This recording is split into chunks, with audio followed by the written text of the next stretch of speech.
तैयारी की थी और कितना मुश्किल था? अ, जी, अपेक्षा तो बिल्कुल नहीं थी।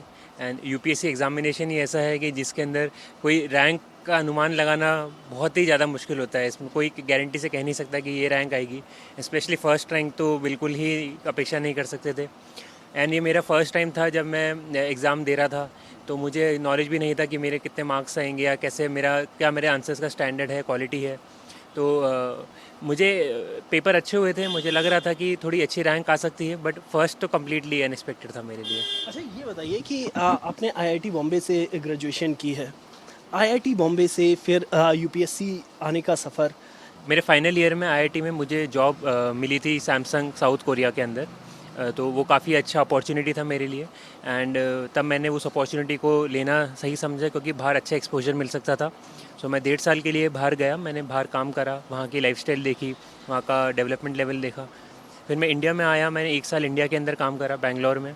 And over that period of time जो फेज़ था, तब मैंने देखा कि इंडिया के अंदर भी बहुत सारी अपॉर्चुनिटी है, specially in administration, which can where I can give my own expertise, and उसमें मैं काफ़ी अपनी टैलेंट को यूटिलाइज़ कर सकता हूँ। एंड माई फादर, माई ताऊ जी, they are also in services. So उनके थ्रू मेरे को नॉलेज थी कि सर्विसेज के अंदर there is a lot of potential, diversity of work. तो उन दोनों को फिर मैंने वापस से कंपेयर करा, एंड आई डिसाइडेड कि civil services is a good option for me. And या जी कनिष्क, लेकिन विदेश में आपको संभावनाएं आपने ढूंढी। आपने वहाँ पर दक्षिण कोरिया में नौकरी की।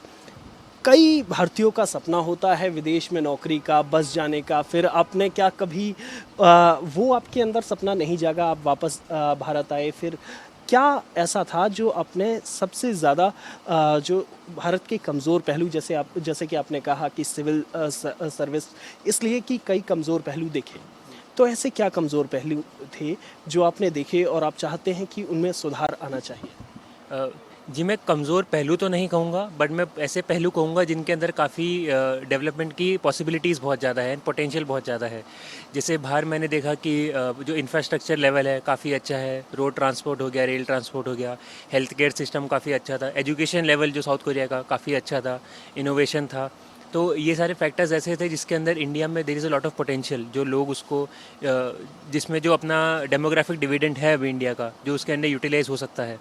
तो मुझे ये लगा कि अगर मैं अपना टैलेंट यहाँ पे लाकर इन फील्ड्स में अगर मैं दे पाऊँगा, learning from my experiences abroad, तो इंडिया के अंदर भी मुझे काफ़ी इम्प्रूवमेंट करने का अपॉर्चुनिटीज़ मिलेंगी। जी, काफ़ी सारे हमारे दर्शक जो यूपीएससी के स्टूडेंट्स भी हैं, तो उन्हें क्या संदेश देना चाहेंगे? क्या ख़ास तरीके से कोई ख़ास पैटर्न था तैयारी का? किस तरीके से आपने तैयारी की? क्योंकि पहले ही अटेम्प्ट में यूपीएससी क्रैक करना एक बड़ी उपलब्धि है, वो भी पहले स्थान पर। तो क्या कोई ख़ास पैटर्न था? जी, पैटर्न ऐसे कुछ सच था नहीं। फर्स्ट अटेम्प्ट होता है तो बहुत मुश्किल होता है, क्योंकि कोर्स ही इतना होता है कि सब कुछ मैनेज नहीं हो पाता है। तो मैंने सबसे पहले आइडेंटिफाई करे थे मेरे, देयर आर 3 to 4 सीनियर्स जिन्होंने पहले एग्ज़ाम क्लियर करा हुआ है। मैं उनका नाम मेंशन करना चाहूँगा: अक्षय गुदारा, पृथ्वी तेज, नम्रता सिंह एंड वरुण रेड्डी, जिनकी अभी 7th रैंक आई है इस बार। तो वो मेरे सिमिलर बैकग्राउंड से थे, तो उनसे मैं रिलेट कर पा रहा था, उनकी जो स्ट्रैटेजीज़ थी। सो उन सब की स्ट्रैटेजीज़ मैंने कुछ कुछ एलिमेंट्स पिक करे, एंड मैंने खुद की एक स्ट्रैटेजी उससे बनाई, एंड मैंने उसको अच्छे से फॉलो करा। And along with my optional पे मैंने अच्छा फोकस करा, एंड जो जनरल स्टडीज़ था उसको मैनेज करा साथ में। एंड जो मेरा कंफर्ट लेवल था उसके हिसाब से मैंने उस स्ट्रैटेजी को यूज़ करके एग्जामिनेशन दिया। एंड आई वुड ऑल्सो कि लक फैक्टर भी होता है, and ultimately everything worked fine for me, and I got first rank. अच्छा, क्योंकि परीक्षा के दौरान समय बहुत कम मिल पाता है, फिर भी मैं आपसे पूछना चाहूँगा कि खाली समय या कुछ भी वक्त मिलने पर आप क्या शौक हैं, क्या करते हैं, क्या ख़ास तौर पर जो, और टीवी देखना क्या पसंद है? टीवी क्या देखते हैं? जी, मेरा हमेशा से ये, जब मैं आईआईटी के टाइम से मेरा ये रहा था कि अगर मैं दिन भर पढ़ता रहूँगा तो मैं बहुत जल्दी मेरा मेंटल ब्रेकडाउन हो जाएगा, और मेरा पढ़ाई में वो मन नहीं लगेगा। तो मैं हमेशा इंश्योर करता था कि डेली या 2-3 डेज़ में या वीकली मैं थोड़ा टाइम डिवोट करूँ some other activity, like following some sports matches, जिसके थ्रू थोड़ा मेरा माइंड रिलैक्स हो पाए। तो जैसे फुटबॉल मैचेस आते थे, क्रिकेट मैचेस आते थे, आईपीएल हो गया, फुटबॉल वर्ल्ड कप हो गया, वो मैंने मोस्ट ऑफ द मैचेस मैंने फॉलो करे थे इवन ड्यूरिंग द एग्जामिनेशन, क्योंकि वो 1-1.5 आवर्स 2 आवर्स का जो ड्यूरेशन होता है, उस वक्त मेरा माइंड फुली रिलैक्स रह के मैं केवल मैच देखता था। एंड उसके बाद में जब मैं पढ़ने जाता था तो मैं रिफ़्रेश फील करता था एंड फिर मैं ज़्यादा बेटर कंसंट्रेशन से मैं नेक्स्ट 3 आवर्स 4 आवर्स जो भी मेरा ड्यूरेशन होता था मैं उसके अंदर अच्छे से परफॉर्म कर पाता था। अच्छा ये बताइए, टीवी शोज देखते थे, न्यूज़ वगैरह आप देखते थे, और क्या क्या खास तौर पर आपको उसमें पसंद है? जी इस मौके पे मैं RS TV का बहुत ज़्यादा थैंक्स बोलना चाहूँगा क्योंकि there are few very good shows such as the big picture debate by Frank Pereira and Desh Deshantar by mister Kavin Sachin, Vishesh is there, science reporter is there. So जब भी मेरे को मौका मिलता था मैं कोशिश करता था कि वो शोज़ देखूं।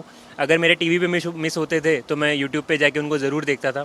स्पेशली जो बिग पिक्चर डिबेट्स होती थी उसके अंदर from mains perspective and even during the interviews जो क्रिटिकल एनालिसिस होती थी, जो क्वालिटी के जो एक्सपर्ट्स आते थे उनकी जो ओपिनियंस होती थी उन्हीं को मैं कोशिश करता था कि I learn from that and उनको मैं अपने आंसर्स में इनकॉर्पोरेट करूँ। एंड आई डेफिनेटली फील कि मेरा इंटरव्यू अच्छा हुआ था and in that RS TV debates they played a very big role. Thank you. एक और आपसे सवाल पूछना चाहूँगा कि जो इस साल परीक्षा देनी है, कई लोग इस बार भी परीक्षा देंगे, उनके लिए क्या संदेश देना चाहिए? जी मैं लोगों से, जो भी यूथ ये एग्ज़ामिनेशन दे रहा है उसको उनको मैं यही कहूँगा कि self confidence, hard work and optimism मेरे हिसाब से काफ़ी इंपॉर्टेंट एलिमेंट्स हो जाते हैं एंड अगर लोग इसको फॉलो करेंगे तो सक्सेस मिलेगी।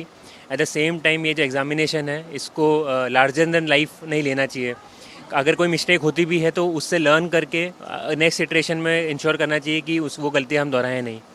तो मैं सभी बच्चों से ये कहना चाहूँगा। एक और आखिरी बात पूछना चाहूँगा, आईआईटी ग्रेजुएट है, मैंने हम लोग पिछले कई सालों से देख रहे हैं आईआईटी हो या फिर जो इंजीनियरिंग बैकग्राउंड हो या फिर मेडिकल बैकग्राउंड, इसके काफ़ी लोग सिविल सर्विसेज में आ रहे हैं।